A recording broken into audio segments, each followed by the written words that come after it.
आप सभी माता बहन भाइयों का हमारे चैनल BS शर्मा भारद्वाज में स्वागत है। दोस्तों, आज की वीडियो में हम कार्तिक मातम के दूसरे दिन की कथा का वर्णन कर रहे हैं। कार्तिक मातम की कथा श्रवण करने मात्र से अश्वमेध यज्ञ का फल प्राप्त होता है, सभी पापों से मुक्ति मिलती है। कार्तिक मातम की कथा का जो भी भक्तजन श्रद्धा विश्वास के साथ में श्रवण करता है, उसके कई जन्मों के पाप इस प्रकार से नष्ट हो जाते हैं जिस प्रकार से एक रुई का पार होता है। रुई के पार को माचिस की छोटी सी चिंगारी अग्नि की दिखा दी जाए तो पूरा पार जल करके राख हो जाता है। कितना भी भयंकर पाप हो, इस कार्तिक मातम की कथा श्रवण करने मात्र से उसी समय नष्ट हो जाते हैं जब प्राणी अपने मन में कार्तिक मातम के स्नान का विचार भी ला देता है। तभी उसके पाप भयभीत हो जाते हैं कि ये कथा तो हमारा प्रलय कर डालेगी। इसलिए भक्तों, दोस्तों, भाई बहनों, आप सभी जो है इस कथा का नित्य प्रति श्रवण जरूर करें। और इस कथा को सुनने से पहले जो भी दोस्त, माता, बहन, भाई हमारे चैनल को पहली बार देख रहे हैं, जिन्होंने अभी तक सब्सक्राइब नहीं किया है, हमारे चैनल को सब्सक्राइब जरूर करें। बगल में घंटी का बटन दबाएं जिससे हमारी सभी वीडियो आप तक पहुंच सकें। अब हम कथा प्रारंभ करते हैं। बोलो कार्तिक मातम की जय। नैम से सूत मासीन मविवाद्य मामतिम कथामृता रसस्वादा कौशला सौनको ब्रवीत। नैम सारण में सोनाकर 88,000 ऋषियों ने श्री सूत जी महाराज से कहा, भगवान आपने विधि के व्रत की कथा भी सुनाई, कार्तिक मास के नियम भी बताए, आगे जो है भगवान की पूजा की विधि भी बताइए। नारद जी ब्रह्मा जी से कहते हैं कि हे पितामह, आप मुझे कार्तिक मातम के वैष्णव धर्म की पूजा बताइए। हे पितामह, आप प्रसन्न होकर के कृपा करके बताएं कि भगवान विष्णु की पूजा किस प्रकार से करें, वैष्णव धर्म क्या होता है, देव पूजा कितने प्रकार से होती है। ब्रह्मा जी कहते हैं कि पुत्र ततो वे मंदिरम विष्णु समागच्छे प्रसन्न दी। मैं प्रसन्न होकर के भगवान विष्णु की कथा का वर्णन करता हूं। प्रसन्न होकर प्राणी को जो है मन में भक्ति में तत्पर होकर के चंदन, पुष्प, पान, पूजन सामग्री इत्यादि जो भी आपके पास में उपलब्ध वस्तु हैं, उसके साथ में प्रसन्न मन होकर के भगवान के मंदिर में जाना चाहिए। वह भगवान विष्णु जी का आद्य पाद्य आचमन इत्यादि से जो है पूजा करे और स्तुति करे। नारायणम नमस्कृत्यम नरं चैव नरोत्तमं देवी सरस्वतीं व्यासं ततो जय मुदीरेत। नारायण भगवान को, देवी सरस्वती को, व्यास जी महाराज को, सभी को नमस्कार करें और कथा श्रवण करें। पूजा में जो है कार्तिक स्नान में भगवान विष्णु की पूजा की जाती है। अगर मंदिर नहीं जा सकते हैं तो अपने घर पर ही आप पूजा कर सकते हैं। पूजा किस प्रकार से होती है, कितनी प्रकार की मूर्तियां होती हैं। मूर्तियों के भेद 8 प्रकार के कहे गए हैं। 8 प्रकार की प्रतिमा जो है उसकी पूजा की जाती है। सबसे पहली प्रतिमा पत्थर की, जो मंदिर में संगमरमर की स्थापित होती है, उसकी पूजा करें। या काठ की, लकड़ी की बनी हुई मूर्ति की भी पूजा कर सकते हैं। लोहे की, धातु की बनी हुई मूर्ति की पूजा कर सकते हैं। लिपी हुई दीवार पर जो छाप देते हैं उसकी भी पूजा कर सकते हैं। लिखी हुई जो भगवान का नाम लिखा जाता है, जैसे राम शब्द होता है, कृष्ण शब्द होता है, राम राम, कृष्ण कृष्ण, या ओम नमो भगवते वासुदेवाय, जो अक्षर लिखे हुए हैं दीवार पे भी लिख लें, कागज पे भी लिख लें, उनकी भी पूजा कर सकते हैं। और 5वीं प्रतिमा जो होती है वो बालू की, 6वीं मनोमयी, 7वीं मिट्टी की, 8वीं जो है 8वीं रेता की। इस प्रकार से प्रतिमा होती है। पत्थर की, लकड़ी की, लोहे की, लिपी हुई, लिखी हुई, बालू की और मिट्टी की और मनोमयी, इन सभी प्रतिमाओं में सभी की पूजा की जाती है। पर जो मनोमयी पूजा है, मनोमयी मूर्ति, आपको समझ में आया होगा कि मनोमयी मूर्ति होती क्या है। मनोमयी की पूजा ही विशेष करके फलदायी होती है। मनोमयी मूर्ति की पूजा भक्त जब कर पाता है जब उसके अंदर भक्ति प्रकट हो जाती है। मनोमयी मूर्ति बनाना सबसे कठिन काम होता है। इसके लिए साधना की आवश्यकता होती है, संयम की आवश्यकता होती है, धैर्य की आवश्यकता होती है, एकाग्र की आवश्यकता होती है। मनोमयी मूर्ति मनोमयी होती है जो अपने अंदर, हृदय के अंदर हम आकार देते हैं। हृदय के अंदर आकार का होना मनोमयी मूर्ति कहलाता है। जैसे भगवान की कथा में आया कि भगवान का मुख कमल है, भगवान के हस्त कमल हैं, भगवान का चरण कमल है। चरण कमल, हस्त कमल, मुख कमल, नेत्र कमल, भगवान का प्रत्येक अंग की तुलना कमल से की गई है। कमल का पुष्प सभी पुष्पों में सुंदर होता है और सबसे सरस भी होता है, सुगंधित भी होता है, पवित्र भी होता है। उसी प्रकार से भगवान की उससे संज्ञा की गई है। यह मनोमयी मूर्ति बनती किस प्रकार से है? मनोमयी मूर्ति के लिए साधना की आवश्यकता होती है। जैसे एक गुरु और शिष्य थे।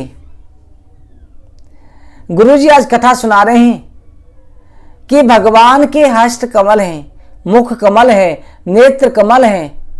लक्ष्मी जी जो हैं बड़े आराम के साथ में भगवान के चरण दबाती हैं, सोचती हैं कहीं ठाकुर जी को चोट नहीं लग जाए। भगवान ने स्वयं कहा है, मैं अपने भक्तों के लिए इतना कोमल हूं जो मक्खन से भी ज्यादा कोमल हूं, पुष्प से भी ज्यादा कोमल हूं, और जो दुष्ट होते हैं, पापी होते हैं, उनके लिए मैं पत्थर से भी ज्यादा कठोर हूं, उनके लिए मैं वज्र के समान हूं। यह भगवान ने स्वयं कहा है। आज वो शिष्य सुन रहा है कि गुरुजी ने कथा सुनाई, शिष्य के मन में वही बात जच गई, अंदर बैठ गई। भगवान के भोग के लिए वो शिष्य जो है आटा लगा रहा है। आटा लगाते लगाते उसे गुरुजी की बात याद आ गई। गुरुजी की बात याद आने पर वो अपने मन में विचार कर रहा है कि भगवान के चरण कितने ही कोमल हैं, कमल के समान कोमल हैं। शिष्य जो है जैसे आटा लगा रहा है, आटा लगाते लगाते उसे यही लग रहा था कि मैं भगवान के चरण दबा रहा हूं। जैसे आटा मुलायम होता जा रहा है, लोच आ रहा है, वैसे ही उसके लग रहा है भगवान के चरण कितने कोमल हैं। गुरु आए, गुरु ने आकर के कहा, शिष्य इतना समय हो गया, एक पैर बीत गया, अभी तुझसे भोगी नहीं बना। पर शिष्य तो खोया हुआ था, कह रहा गुरुजी मुझे प्रभु के चरण दबाने दो। आज प्रभु के चरण कितने कोमल हैं, इतना अच्छा भाव। गुरु ने उसे झंझोरा तो गुरु को भी भक्ति का रस चढ़ गया, गुरु भी भगवान की भक्ति में डूब गया। धन्य है वो शिष्य, धन्य है वो गुरु जिसको ऐसा भक्त मिला। इसलिए आप भगवान की सेवा करो, पर पूरे भाव के साथ में करो। भगवान की मूर्ति अंदर अंकित करनी चाहिए। जब भगवान की मूर्ति आपके अंदर अंकित हो जाएगी, जैसे आपने मंदिर में देखा, आप मंदिर गए, मंदिर में आपने राधा कृष्ण की, शिव जी की, माता रानी की, जो भी इष्ट मानते हैं उसकी मूर्ति देखी और मूर्ति को अपने हृदय में बसा लिया।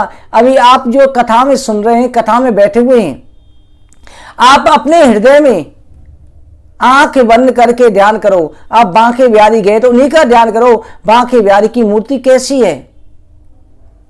अपने अंदर जो है मूर्ति को प्रकट कर लो, फिर यह भाव करो कि मैं उनका श्रृंगार कर रहा हूं, मैं उनकी सेवा कर रहा हूं। यह भाव आपके अंदर आएगा तो मनोमयी मूर्ति बनने लग जाएगी। शुरुआत में कठिन साधना होती है, पर जैसे ये बनने लग जाएगी आपको बाहर की मूर्ति पूजा करने की आवश्यकता नहीं पड़ेगी। यही भाव आना चाहिए और ये भाव आसानी से नहीं आता। इसके लिए नियम से भगवान के प्रति भक्ति स्थापित करनी पड़ती है। आप आज से यही ध्यान कर लो, आप जब भी कथा में बैठते हैं तो आप ये ध्यान करो कि हम आपके सामने बैठकर की कथा सुना रहे हैं और आप जो है वृंदावन में बैठ करके भगवान राधा कृष्ण के बाके बिहारी के चरणों में बैठकर की कथा सुन रहे हैं। उसी ध्यान को आप करोगे तो परमात्मा की प्राप्ति होना कोई कठिन बात नहीं है। भगवान सहज में प्राप्त हो जाते हैं। भगवान तो हर समय, हर घड़ी, हर पल आपके साथ हैं, परंतु आप देख नहीं पाते। जैसे दूध के अंदर मक्खन होता है पर हम देख नहीं पाते। जब दूध की दही जमाई जाती है, दही को मथा जाता है, तब मक्खन निकल के बाहर आता है। उसी प्रकार से हम परमात्मा को हृदय के अंदर देख नहीं पाते। परमात्मा हमारे संग हर समय रहते हैं, परंतु हमारा शरीर जो है पंच तत्वों से बना हुआ है। इसमें काम, क्रोध, मद, लोभ, द्वेष, अहंकार भरे हुए हैं, जिसके कारण पर्दा पड़ा हुआ है। हमें इस दूध को, दूध रूपी समुद्र को जमाना पड़ेगा, ज्ञान इंद्रियों का मंथन करना पड़ेगा, तो परमात्मा की प्राप्ति सहज में हो जाएगी। तो ये मनोमय मूर्ति बना करके पूजा करें। और मनोमय मूर्ति जो है इनमें सालग्राम शिला का भी पूजन किया जाता है। सालग्राम शिला का एक बूंद चरणामृत भी जो प्राणी ग्रहण कर लेता है उसके कई जन्मों के पाप नष्ट हो जाते हैं, सभी पापों से छूट जाता है, मोक्ष का मार्ग प्राप्त होता है। जो सालग्राम शिला के आगे श्राद्ध करता है उसके पितर वैकुंठ चले जाते हैं।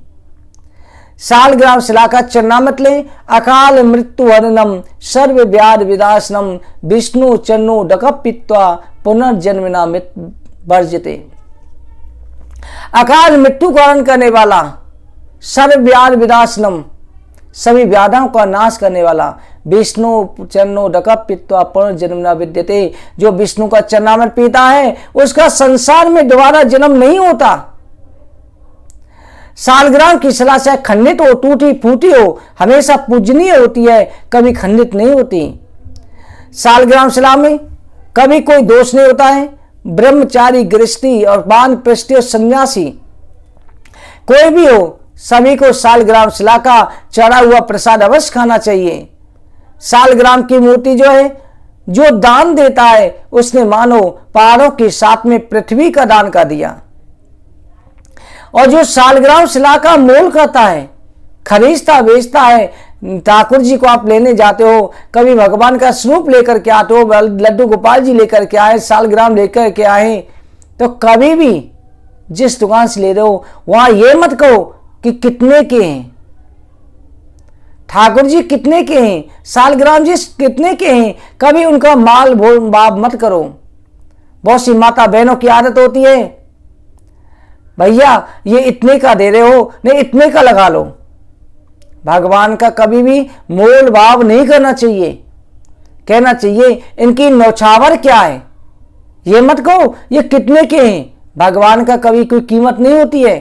कहो इनकी नौछावर क्या है, नौछावर क्या दे। अगर आपको अच्छी लग रही है तो उस नौछावर दे करके ले आओ, नहीं लग रही तो मत लाओ, पर नौछावर बोलो। भगवान का जो मोल भाव करते हैं वो प्रलय काल तक नरक को प्राप्त होते हैं, इसलिए कभी मोल भाव नहीं करना चाहिए। सालग्राम शिला की जो है सभी मूर्तियों की पूजा की जाती है, परंतु दो छोड़कर के 4-6 मूर्तियों का पूजन करें। सालग्राम शिला जो है हमेशा विषम नहीं सम संख्या में, यानी कि 1 का, 4 का, 6 का, 8 का, इस प्रकार से पूजन करें। इसमें विषम संख्या सालग्राम की नहीं होनी चाहिए। घर में महादेव जी की 2 मूर्तियां और गणेश जी की 3 मूर्तियां होनी चाहिए। गणेश जी की या 1 मूर्ति हो या 3 हो, 2 नहीं होनी चाहिए। महादेव जी की 2 मूर्तियां पूजी जाती हैं, घर के अंदर 2 मूर्ति रख सकते हैं। और 2 शंख 3 देवी की मूर्तियां और 2 गोमती चक्र, 2 सूर्य नहीं पूजने चाहिए। 3 शंख एक साथ में नहीं रखने चाहिए एक मंदिर में, एक घर में। 2 शंख और 3 देवी की मूर्ति नहीं रखनी चाहिए, 2 गोमती चक्र नहीं रखने चाहिए और 2 सूर्य एक साथ नहीं होने चाहिए। इसी प्रकार से शंख के जल से शिव जी का, बेल पत्र से सूर्य का, तुलसी से गणेश जी का पूजन नहीं करनी चाहिए। शिव जी को बेल पत्र चढ़ाया जाता है और परंतु सूर्य को कभी बेल पत्र नहीं चढ़ाया जाता। शिव जी को शंख का जल नहीं चढ़ाना चाहिए, सूर्य को बेल पत्र नहीं चढ़ाना चाहिए और तुलसी कभी गणेश जी को, शिव जी को नहीं चढ़ानी चाहिए। धतूरों के फूल से शिव जी, विष्णु भगवान का पूजन नहीं करना चाहिए, शिव जी की पूजा करनी चाहिए। और केतकी के फूलों से भगवान विष्णु की सेवा करें, परंतु शंकर जी की पूजा नहीं करनी चाहिए। जिन लोगों से कार्तिक के महीने में कमलों के द्वारा भगवान विष्णु की पूजा होती है, उनको लक्ष्मी की प्राप्ति होती है। कार्तिक के महीने में कमल का फूल चढ़ाना भगवान श्री नारायण को अति प्रिय है। जो प्राणी जूही, करसेला, चंपा इनके फूलों से भगवान की पूजा करते हैं, उनको जो है मोक्ष की प्राप्ति होती है। जो प्राणी अगस्त के फूलों से भगवान की पूजा करते हैं, भगवान उनको ज्ञानियों वाली गति देते हैं। 60 ग्राम की प्यारी तुलसी का मातम इतना होता है, जो तुलसी की मंजरी से भगवान की पूजा करता है, वो कभी संसार में जन्म दोबारा नहीं लेता। जहाँ तुलसी की छाया हो, वहां पितरों का श्राद्ध करने से पितरों को मोक्ष प्राप्त होता है। जो प्राणी तुलसी जी की सेवा करते हैं, उन प्राणियों के सभी पाप जलकर के नष्ट हो जाते हैं। इस कार्तिक के महीने में जो तुलसी का पौधा लगाते हैं, उनके कई जन्मों के पाप नष्ट हो जाते हैं। जो कार्तिक के महीने में आंवले की पूजा करते हैं, आंवले से स्नान करते हैं, भगवान विष्णु को आंवला अर्पित करते हैं, उनको भगवान जो है अपना अभय दान प्रदान करते हैं। कार्तिक के महीने में अथवा कभी भी द्वादशी के दिन और रविवार को तुलसी और आंवले का पत्ता नहीं तोड़ना चाहिए।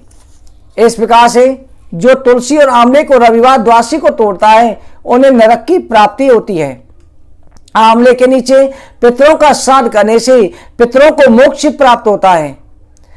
जो कार्तिक के महीने में एक दिन भी आंवले के नीचे बैठकर के आंवले का भोजन करता है, कोई भी भोजन कर लेता है, उसके कई जन्मों के पाप नष्ट हो जाते हैं।